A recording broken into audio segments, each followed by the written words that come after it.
Azim Indonesia, jayalah Indonesia.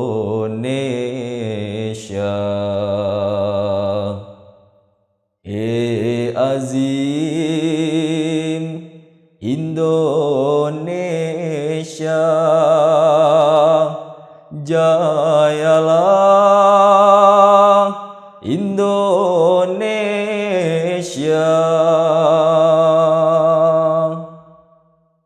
Assalamualaikum warahmatullahi wabarakatuh. Pemirsa dimanapun Anda berada, senang dapat berjumpa kembali bersama Anda dalam program diskusi di channel Tasyakur 100 Tahun Online. Pada episode ini, kita akan kembali mengkaji dan membahas salah satu karya dari pendiri Ahmadiyah, Hazrat Mirza Ghulam Ahmad alaihissalam, yaitu sebuah buku yang berjudul Pidato Sialkot. Bersama kita telah hadir dua narasumber yang sangat istimewa. Yang pertama adalah Bapak Eki Sabandi dan yang kedua adalah Maulana Anas Kurniawan. Assalamualaikum Bapak-Bapak. Terima kasih banyak atas kehadirannya di studio pada hari ini dan membahas buku yang baru, yaitu Pidato Sialkot. Mungkin Pak Eki silakan menyampaikan kolase buku dan latar belakang dari penulisan buku ini, Pak. Pidato Sialkot ini merupakan ceramah beliau di Jemaat Ahmadiyah di Sialkot, yaitu pada akhir tahun 1904, tepatnya November 1 November ya, 1904. Itu setelah kunjungan beliau mengikuti konferensi agama-agama di Lahore. Kemudian diterbitkan 1904 dan diterbitkan dalam bahasa Inggris itu tahun 2007. Itu dengan judul Lecture Sialkot. Itu. Sementara di Indonesia, dalam Jemaat Ahmadiyah Indonesia sudah terlebih dahulu menerjemahkan. Pada tahun 1988 dengan penterjemahnya adalah Bapak Raden Ahmad Amar. Penyunting bahasanya adalah Maulana Abdul Wahab Mubashir. Kemudian cetakan kedua tahun 93 dan cetakan ketiga itu 2019 dengan membandingkan versi bahasa Inggris. Gitu. Ini buku juga tidak terlalu tebal sesungguhnya, sekitar 80 halaman sekian. Yang boleh saya sampaikan di sini adalah pertama, dari Lahore itu ketika beliau selesai menghadiri konferensi antar agama itu, beliau diundang Jemaat Sialkot dan menggunakan kereta api dari Lahore ke Sialkot. Memang sebelumnya sudah viral di Sialkot itu, ada banyak upaya-upaya dari para ulama-ulama di sana supaya umat-umat Islam atau orang-orang jangan melihat wajah Mirza Ghulam Ahmad alaihissalam. Nanti kamu akan tersihir. Dan itu terus dipompakan. Jika seandainya, karena kan tahu bahwa beliau akan menggunakan kereta api. Jadi jam 6.30 kereta api itu tiba di Sialkot dan banyak dihimbau sebelumnya kalau kamu melihat wujud Mirza Ghulam Ahmad maka pernikahan kamu batal dan kamu menjadi murtad. Jadi demikian hebatnya ya diperpanjangkan seperti itu. Tapi itu tidak menjadi hambatan karena ribuan orang menyambut beliau. Tetap saja ramai, Pak ya? Tetap ramai. Masya Allah. Dan kalau saya baca dari pengantarnya itu dikatakan kalimatnya Jemaat Sialkot telah mempersiapkan dengan baik ya. Sehingga penjemputan dari stasiun ke tempat Jemaat Sialkot itu berjalan lancar. Dan kalau boleh saya imajinasikan bahwa ini seolah satu arak-arakan pawai menyambut kedatangan Mirza Ghulam Ahmad. Betul, seperti itu. Dan kemudian pada keesokan harinya atau pada siang harinya tidak disebut di situ, beliau memulai dengan ceramah tadi. Masya Allah. Sungguh luar biasa. Terima kasih banyak Pak Eki atas awalannya ini membuat semangat kita membahas buku ini. Pak Anas, terkait pokok bahasan dari buku ini apa saja? Silakan disampaikan, Pak. Di dalam pidato pertama beliau disampaikan, beliau menyampaikan tentang kondisi agama-agama ya sebelum Islam. Ya, di situ beliau menjelaskan bagaimana kondisi agama Hindu, kondisi agama Kristen. Beliau sampaikan bahwasanya dalam agama-agama tersebut timbul kecacatan. Ya. Setelah jauhnya daripada pendirinya, ya bukan berarti agama-agama itu merupakan agama yang buruk, tidak. Pada awalnya adalah datang dari Allah Subhanahu wa taala. Dan pada awalnya pun agama-agama ini mampu mengantarkan orang-orang untuk dekat dengan Allah Subhanahu wa taala. Nah, beliau menyampaikan bahwa ada kerusakan-kerusakan, ya. Salah satunya misalkan dalam agama Hindu, ada satu ajaran bahwa Tuhan membutuhkan media untuk menjadikan makhluknya. Kemudian juga disampaikan bahwa semua zarah dan roh-roh itu kadim, ya kekal, ya, selain Allah Subhanahu wa taala. Dia menyampaikan bahwa hal ini termasuk syirik, ya. Bahwasanya ada sekutu daripada Allah Subhanahu wa taala. Begitu juga dalam agama Kristen, ya. Ada beberapa hal yang beliau sampaikan di mana kerusakan-kerusakan itu terjadi dalam agama Kristen. Yang pertama bahwa seorang manusia dijadikan Tuhan. Kemudian yang kedua adanya pemahaman tentang penebusan dosa.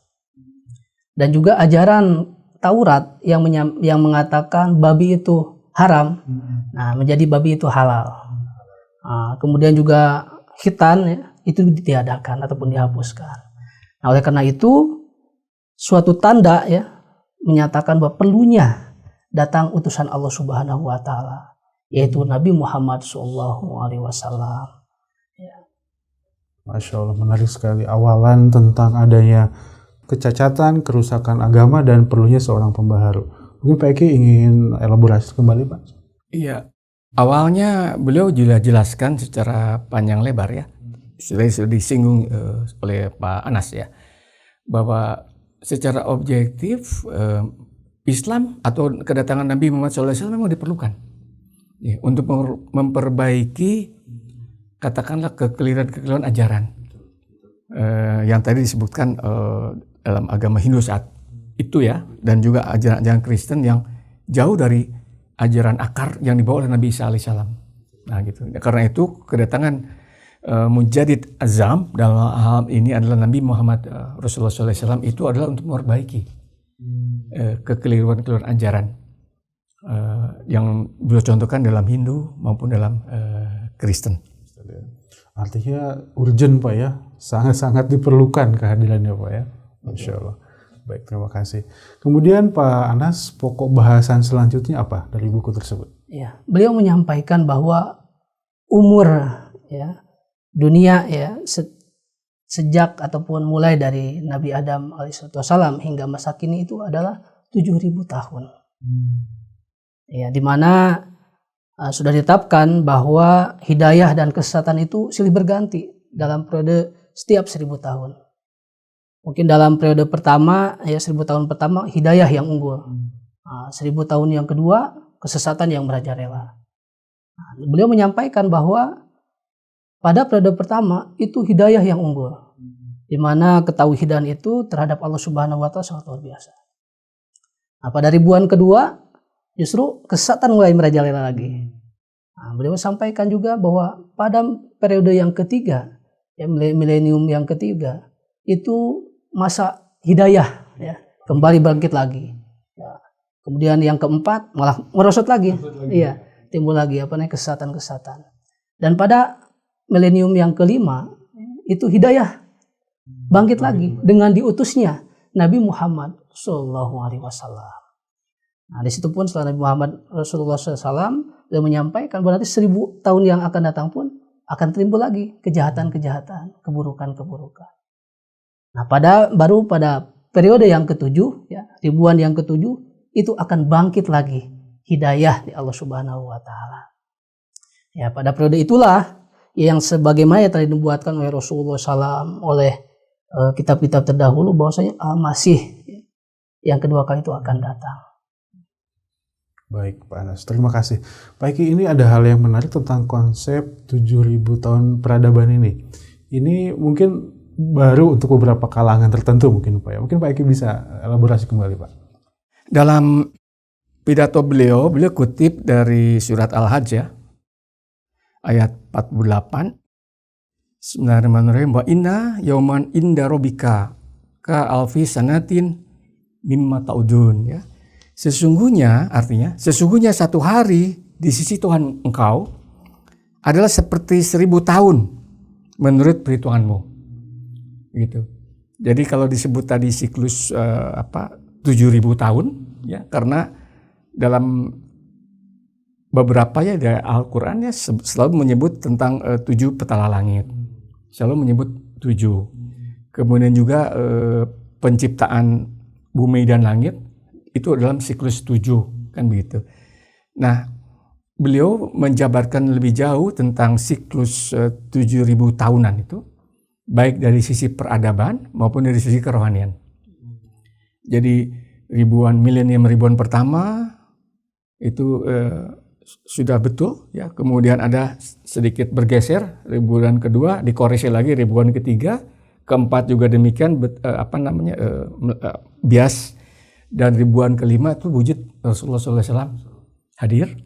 Tapi ribuan keenam juga terjadi pergeseran, ya semacam semacam keseimbangan begitulah. Nah, di era beliau ini adalah ribuan ke-7. Ini harus kemudian menjadi perbaikan dari pemahaman-pemahaman keagamaan. Nah, disinilah fungsi beliau yang mendakwakan sebagai Al-Masih yang dijanjikan, ya, Al-Ma'ud yang dijanjikan. Ya. Ini fungsi beliau seperti itu, ya.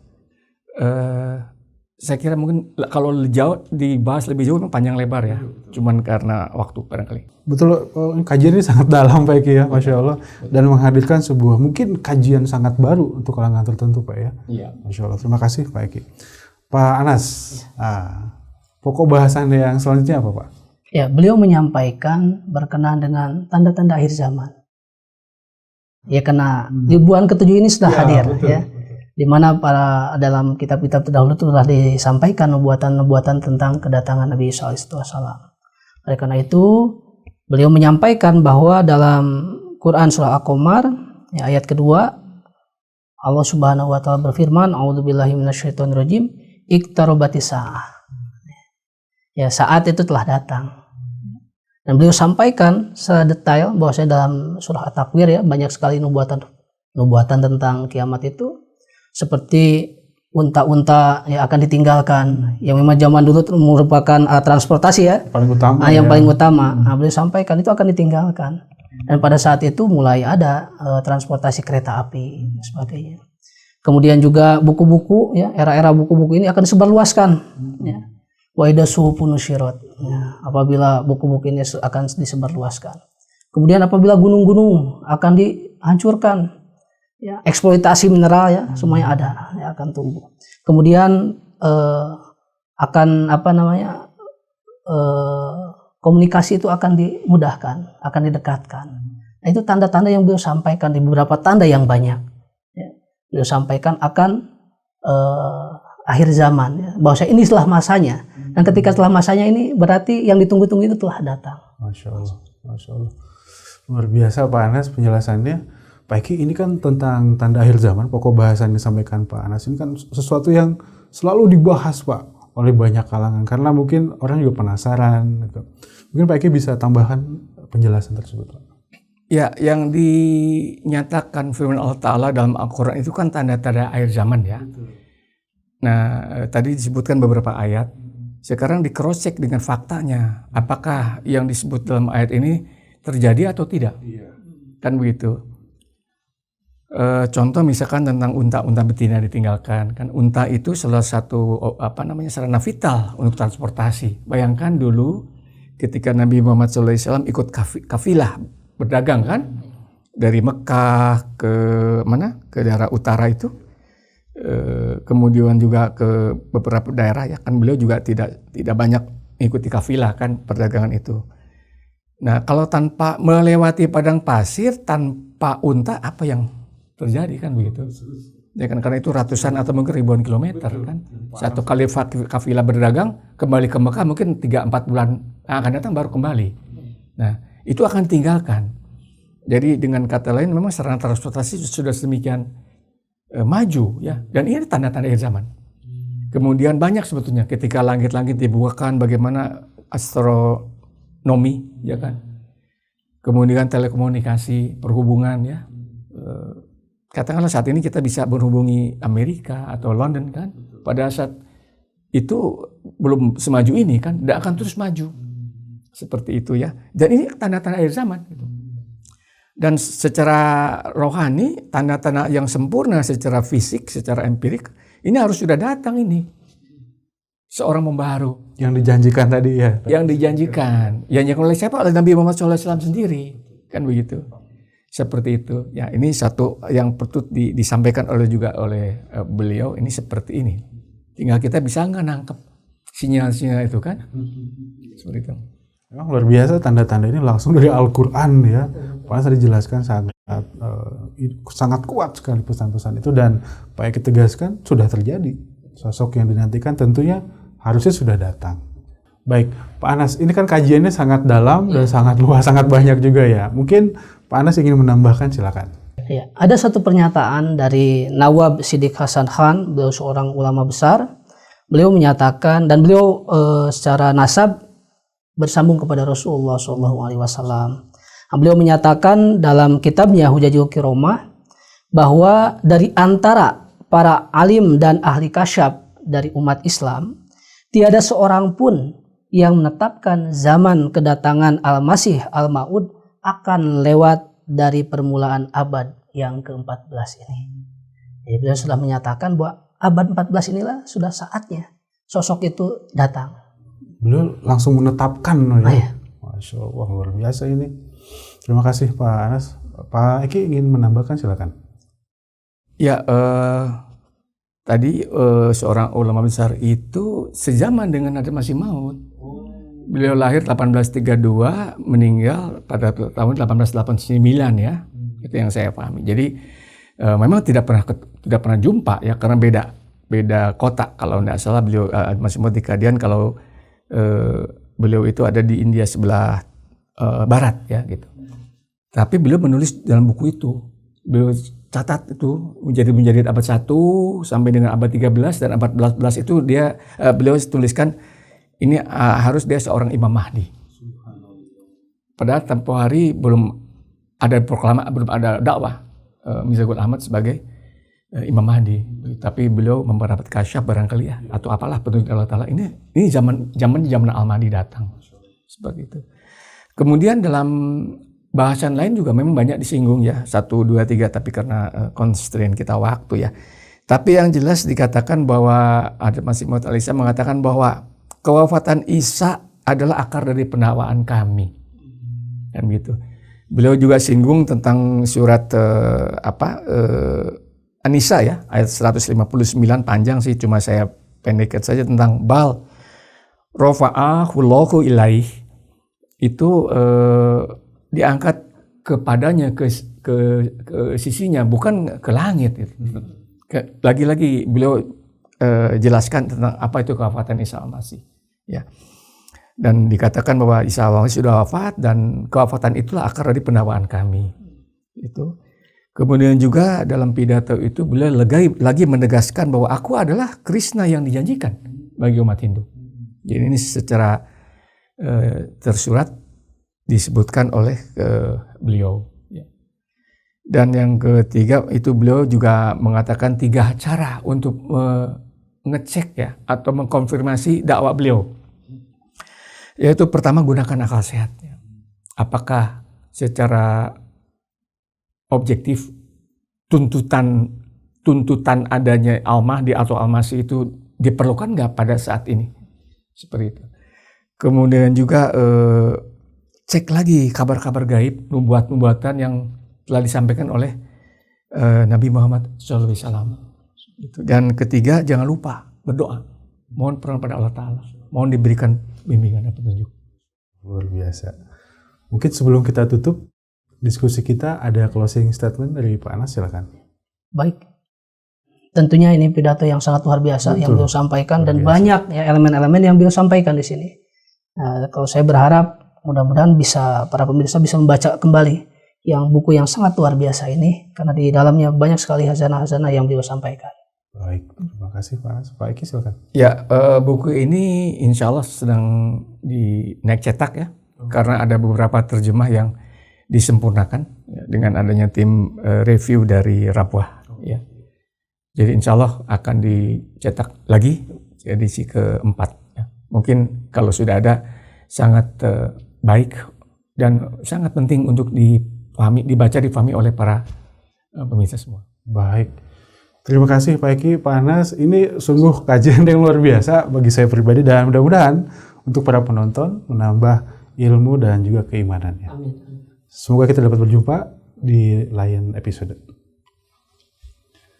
Pemirsa dimanapun Anda berada, itulah tadi telah kita ikuti diskusi dan kajian kita atas buku Pidato Syalqot, karya pendiri Ahmadiyah. Sungguh sangat banyak ilmu dan hasanah terkait kebutuhan di zaman ini akan datangnya pembaharu yang dijanjikan oleh Rasulullah SAW, yakni Hadrat Imam Mahdi dan Al-Masih yang dijanjikan.